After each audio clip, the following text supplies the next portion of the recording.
Tonight at 10, Gaddafi still on the run as the battle for Tripoli claims more lives. Intense fighting around Gaddafi's compound. He calls on loyalists to take up arms. In the network of tunnels underground, a glimpse of the hidden world of the old regime.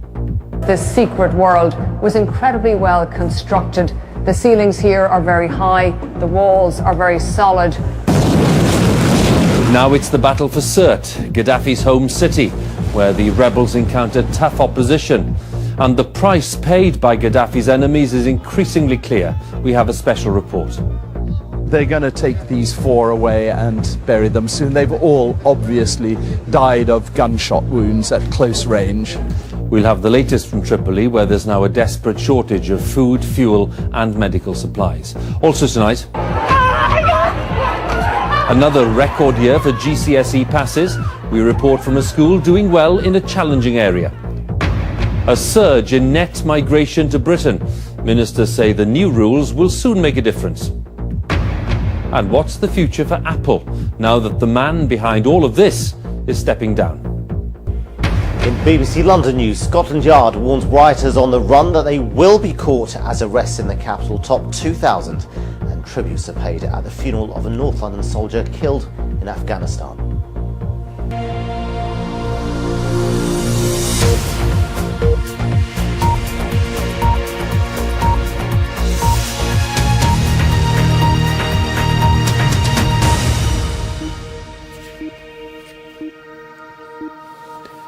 Good evening. As rebel forces consolidate their hold on most of Tripoli, there's been another broadcast message from Colonel Gaddafi calling for the city to be liberated. Fighting has been continuing throughout the day amid reports of atrocities committed by Gaddafi's retreating forces. There's growing concern about the shortage of food, fuel and medical supplies. And in central Tripoli, the heaviest fighting has been near Gaddafi's old compound. Our correspondent Ola Girin was there, and her report does contain some graphic images. Descending into Colonel Gaddafi's underground fortress. A warren of tunnels which run for miles and could have been his escape route. Today, rebel fighters were taking the tour, seeing where Gaddafi's troops had been holed up. Abandoned in a corner, some of their supplies. Well, this underground labyrinth, this secret world, was incredibly well constructed. The ceilings here are very high, the walls are very solid. Over here, I've just found a phone which was obviously used for internal communications. And this is a kind of a motorized cart. It looks like a golf buggy. Who knows if the Libyan leader was transported through these tunnels in this cart. Colonel Gaddafi thought he wouldn't be disturbed here behind these reinforced doors. But while he may have been able to flee into the shadows, above ground, others were cut down in the battle for Tripoli. At the edge of the compound today, we found bodies lying where they fell. Gaddafi loyalists, one rebel said. We can't be sure who killed them, but one man appeared to have been executed. He had been shot through the head with his hands still bound. A short distance away in Abu Salim district, the rebels are hunting for a sniper's nest. But up ahead, a glimpse of a bigger threat. Could these be enemy troops? That was the answer.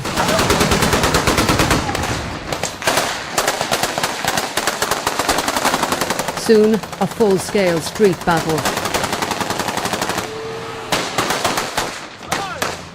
The fighters were dangerously exposed. They brought out their improvised big guns and their rocket-propelled grenades.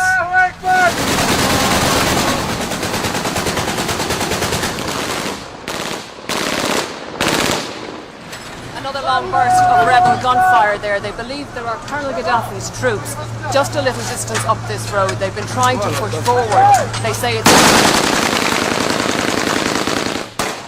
For about an hour, we were pinned down. Then it was time to make a getaway. The rebels were running low on ammunition. We escaped with 2 bullet holes in our car. This was just one pocket of resistance. Who knows how many more there may be. The rebels are tightening their grip here, but in the capital, these are still dangerous days. Orla Guerin, BBC News, Tripoli. Well, the BBC team in Tripoli has been shown evidence of atrocities alleged to have been committed by Gaddafi's forces in the days before the fall of the city. It's reported that one group of men was tortured and then shot. This report from our World Affairs editor John Simpson also contains some graphic images. The breakdown of the kind of systems most societies take for granted is almost total here. There's little electricity, no safe water, no rubbish collection. The empty shells from yesterday's wild outbursts of firing still lie around everywhere, and there are no police on the streets. The rebels who man the checkpoints are friendly and still buoyed up by their victory, but they're no substitute for proper law and order. People have to take things into their own hands. At the biggest hospital in Tripoli, they were cleaning the blood off the stretchers this morning, using water taken from the air conditioning system. Things are much quieter here today, and the doctors who've worked 4 straight days and nights can get a bit of rest. And although the pressure on the hospital has been immense, it's just managed to cope. It's the hospitals that are starting to see evidence of some of the last crimes of the Gaddafi regime. At this one, the bodies of 25 political prisoners were brought from their jail on Sunday. As the rebels began their final attack on Tripoli, these men were herded into the open and shot down. Well, the stench here is absolutely appalling. These bodies have been lying out for some time now. There are altogether 15 left unburied, and they're going to take these 4 away and bury them soon. They've all obviously died of gunshot wounds at close range. But one of the prisoners survived, and I went to see him. His name is Mansour al-Hadi, and he told me they'd been picked up, tortured, then taken out where a uniformed pro-Gaddafi soldier and 2 African mercenaries had opened fire on them. The rebels may control the streets, but Colonel Gaddafi is still trying to give the impression he's staging a fight back. This was his latest broadcast today on a secret television station set up to support him. Libya belongs to you. Libya is yours. Tripoli for the people of Tripoli. It is not for the traitors who prostrate themselves before NATO. They are traitors. They are foreigners. Tripoli belongs to you. The rebels are still celebrating. This group comes from Misrata, and they've just met up with their comrades. The constant firing in the air is a nuisance.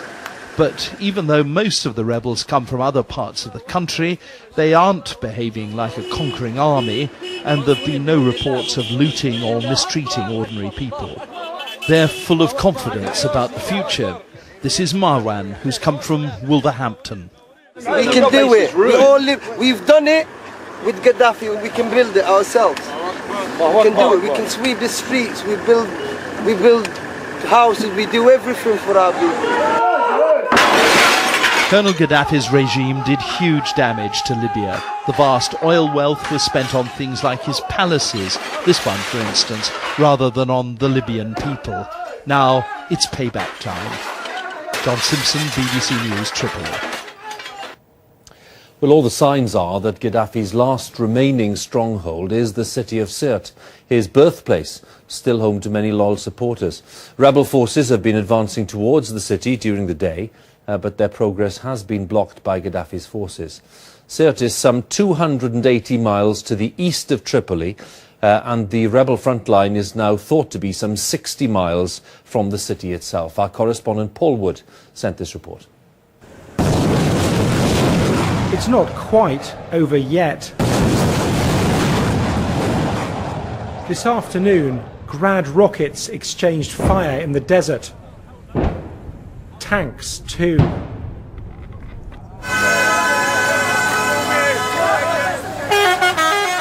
The rebels are pushing up reinforcements. We're 60 miles from Sirte, Colonel Gaddafi's birthplace. There, his troops are expected to make a last stand. We were engaged with the enemy from this morning with heavy artillery. I mean, maybe you could hear the explosions every now and again. So they had the chance 2 days to go to Sirte, back to Sirte, but they did not. I think they're coming from Sirte now. So they're still attacking? That's why you can see now they're attacking us. Such attacks could be to cover the retreat to Sirte. The rebels still hope that talks with tribal leaders there will end this peacefully. They're baffled by the continued resistance. You know, I thought, hey, Gaddafi ran away, they got Tripoli, game over, but apparently it's personal. I don't know what they're fighting for, really. They must believe in this guy. I don't know. All around are signs of Libya's oil wealth, but the infrastructure is broken. Even here, in the shadow of the refinery, there are petrol queues. The rebels badly need international agreement to unfreeze $1.5 billion in assets. A complete military victory might help that. And the rebel commanders had hoped and expected that once Colonel Gaddafi was seen to have fled from Tripoli, it would all be over. People would have no more reason to fight. That expectation has been confounded. One rebel commander told me he thought, there's another one, he thought perhaps that the Gaddafi loyalists simply were not aware that their leader was now out of power. It could also be that they're afraid of revenge attacks. Whatever the cause, both sides are digging in here for a fight which commanders on this side certainly think could last another 3 or 4 days. Paul Wood, BBC News, on the road to Sirte. Well, now, since Paul filed the report, some news from the United Nations. A deal has been struck during the course of the evening to allow the release of $1.5 billion of frozen Libyan funds. So with that in mind, let's turn to John Simpson, our World Affairs editor in Tripoli. And John, how significant is that announcement, and where will the money be spent, do you think? I think it's very significant. It's an indication that the world thinks that Libya is now heading in the right direction and should be helped to carry on in that direction. There's an enormous need, of course, for medicines at the moment. There's a great need for electricity, equipment to generate electricity, and water. Very great importance indeed. In the medium term, I think actually what this country needs, full of very educated people, it needs management skills. And in the longer run, I think what they really need most of all is training to become a civil society like other democracies. So they need training for politicians, for instance, for lawyers, for judges, for journalists, for people who can create the kind of society that Libya could be if the money that's been squandered hopelessly around the world for 41 years, for nearly 42 years, can actually be spent on the Libyan people themselves. John, thank you very much. John Simpson there for us once again in Tripoli. Quick reminder, more about the ongoing situation. There are a special live page online. I'll give you the address once again. It brings together all the latest news and analysis, bbc.co.uk/news.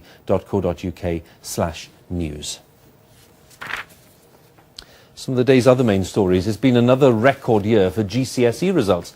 In England and Wales, results have improved for the 23rd year in a row, though in Northern Ireland they dropped slightly compared to last year. Overall, the pass rate was almost 93%. Almost 70% of entries gained a C grade or above, and more than 1 in 5 of those scored an A or an A star. Now, one secondary school that has been achieving results far better than the English average is in Peckham in southeast London, one of the areas badly affected by the riots earlier this month. Our home editor Mark Easton has been to see how young people in some deprived areas can be helped to achieve their goals. The unconfined joy and disbelief of young people who've achieved the best from a neighbourhood where society expects the worst. In an area with sky-high levels of youth violence, school failure and unemployment, pupils at Sacred Heart School in Peckham, South London, have massively outperformed the GCSE national average. More than 80% got good passes in 5 subjects, including English and maths. The secret, say the pupils themselves, is a school with rules. You don't do your homework, detentions, lunchtime detentions. They take away all your free stuff, so yeah, make you... Is that good? It's good because at the end of the day you get good, make yourself and you get good results at the end of the day. Echoing government initiatives for teaching traditional subjects in a disciplined environment, the head says his extraordinary success is down to a partnership with parents. If children misbehave at home, school might step in to help. If little Johnny's late home, and mum is fed up with little Johnny coming home, and who wants little Johnny out on the streets, not you or I, if they get in touch with me, or the head of year, or their teacher, etc., form tutor, well, little Johnny can have a Saturday morning detention for misbehaving at home. Earlier this month, Peckham saw running battles between looters and riot police, scenes of destruction involving young people from the same estates as the pupils of Sacred Heart. 2.5 weeks on, and it's hard to imagine how these streets descended into violence and anarchy. Apart from a couple of closed shops, windows have been replaced, doors have been repainted, the damage has been repaired. But what about the underlying social problems? Can those be repaired as easily? In 1997, Tony Blair came to Peckham promising a new deal for communities. Hundreds of millions of pounds have been spent regenerating the area since. But it appears the money has washed over this neighbourhood without watering its roots. The money that is being spent on buildings, on computer suites, on sports centres. What these children need is human beings who are going to take care of them. There's no shortage of youth projects, but young people here have seen the schemes come and go. And while these dancers have found a discipline, many of their friends have lost hope. The youths are angry, they've given up sort of thing. They think, yeah, why not riot, get arrested, I don't really care. Like, I can't afford university, I can't do what I want to do. So, and I feel like I haven't really got a future. Yes! Yes! Sacred Heart School insists Peckham's youth does have a future, but reaching it requires clear boundaries and the support of committed adults. Mark Easton, BBC News, Peckham. And coming up on tonight's programme. Is Texas just bucking the trend, or has it got the answers to America's economic problems?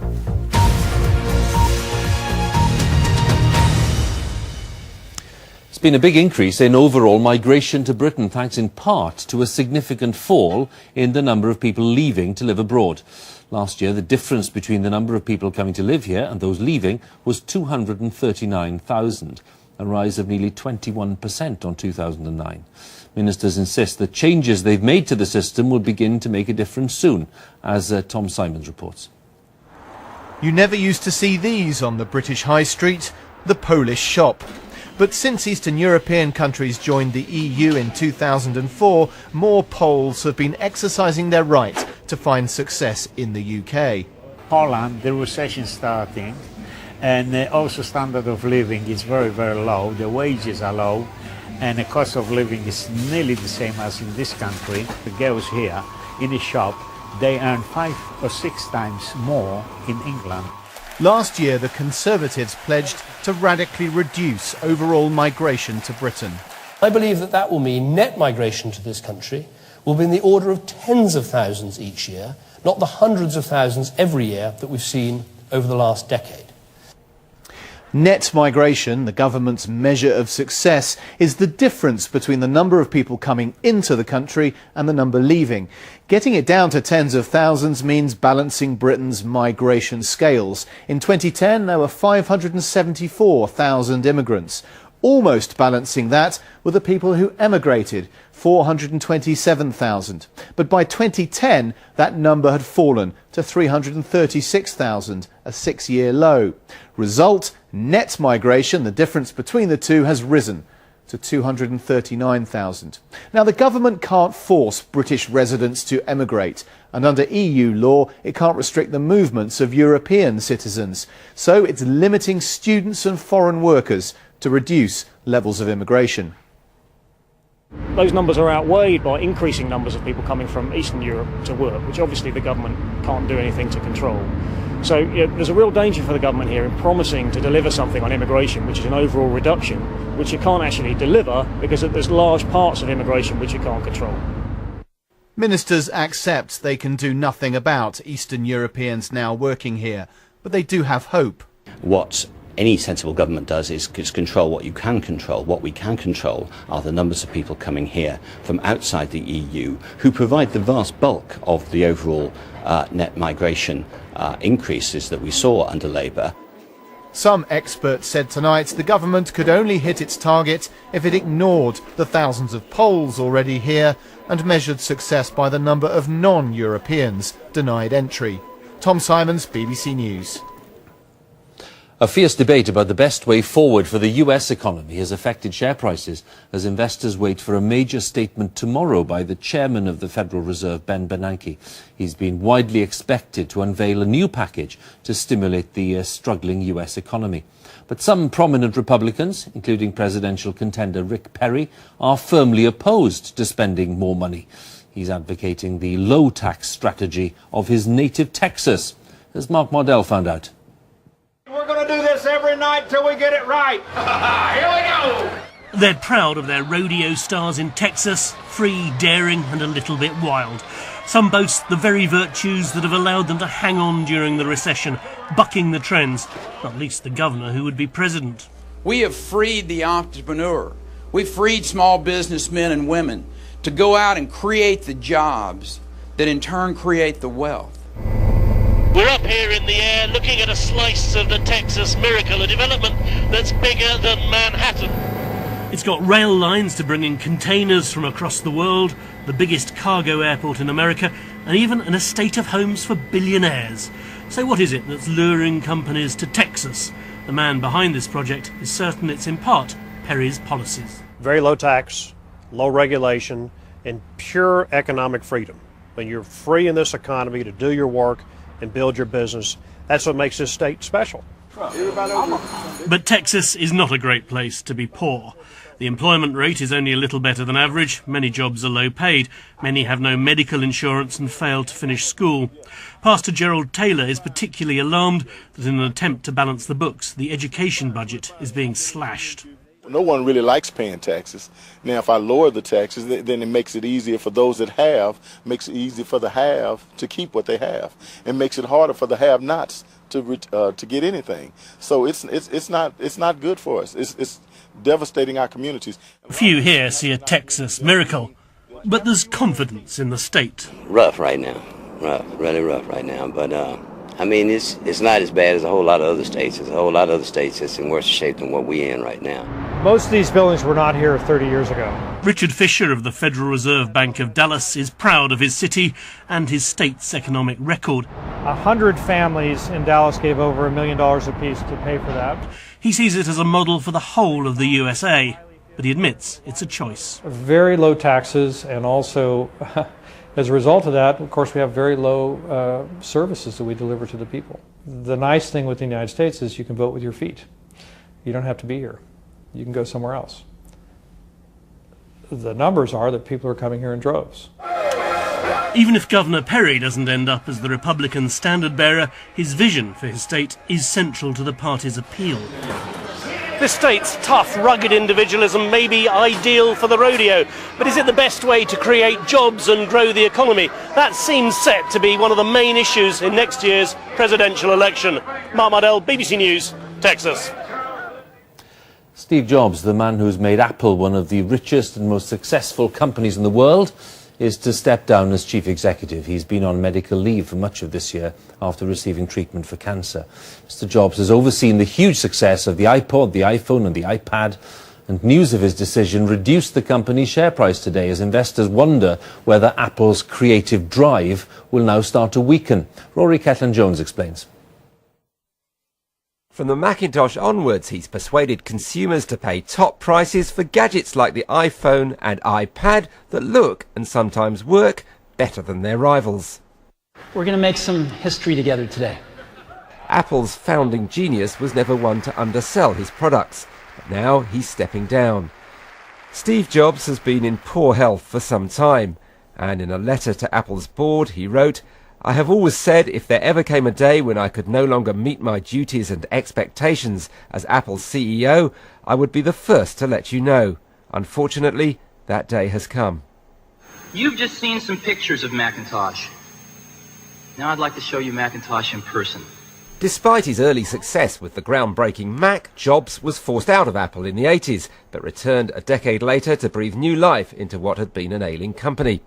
Not everyone liked his autocratic style, but today one long-term admirer sent me this message via his iPhone. Rory, it's Stephen here. I'm very happy to talk about Steve Jobs because he's someone I'm lucky enough to have known for some time. I don't think there is a human being on the planet who has been as influential in the last 30 years on the way culture has developed. For Steve Jobs, think different wasn't just an advertising slogan, it was the way he ran his whole business. Nobody thought a computer firm knew anything about the music industry until the iPod came along and changed everything. Apple had never made a mobile phone until the iPhone transformed another industry.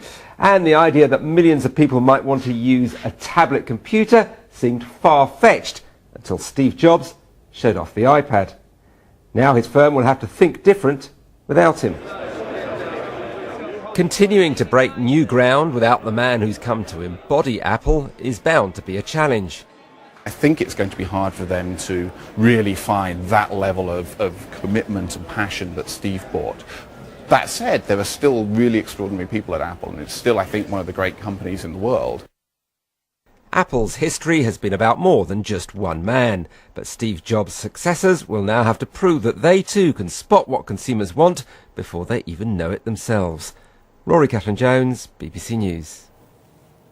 And that's it. It's time to join our news teams where you are. Have a good night.